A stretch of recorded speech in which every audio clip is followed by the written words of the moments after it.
What's giddy? This is one Dilem Tiana with another nugget on leadership and reflection. I think it's really interesting. This week I was thinking about something that happened in my childhood. I was a very ambitious kid. I remember I had this science exhibition for something called the ESCOM Expo for Young Scientists. The premise of it was I wanted to prove that Coca-Cola has a similar or the same impact on your teeth as does a battery acid. So I would put, two teeth on, Coca-Cola and battery acid. So what happened was I was going to go compete against other kids, and I told my mom, I was like, Mom, I'm going to compete at this provincial level. I'm going to be #1 in the province, and then I'll compete in South Africa, and I'm going to be #1 in South Africa and then go on to take over the world. So I remember telling this to my mom, and my mom was like, man, you're going to do great, you're amazing, you've got this.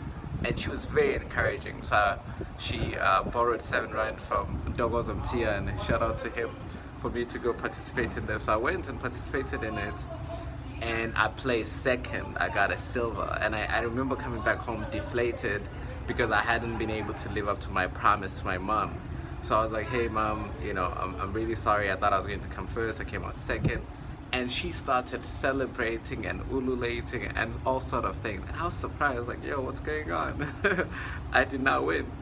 And she turns to me and says, the whole time I was encouraging you, I didn't think you were going to make it. And here's a little bit of a background. My mom grew up during Apartheid, and there was something called Bantu Education. This was a dumbed down education to teach black men and women so that they end up working for their white masters. So it taught women to be domestic workers, and it's taught men to be working in the field. Sure of it. It taught men to work in the field, right? And certain courses like physics and stuff were dumbed down, and they're not able to learn the same as their white counterparts. So my mother's perception of reality was drastically different from mine. And what impressed me in this situation was to see how, even though she had it rough, even though she had blinders on what was possible, she didn't let her blinders on what was possible and her experience to taint mine. Instead, she went on by faith and just encouraged me and wish me the best, only to come back and tell me later. And from that day onwards, my mom never doubted what was possible and never doubted anything that I was doing.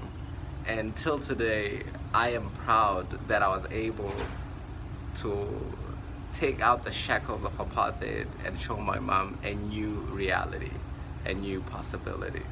And I think that was by far the most impactful lesson on leadership that I've ever learned in my life.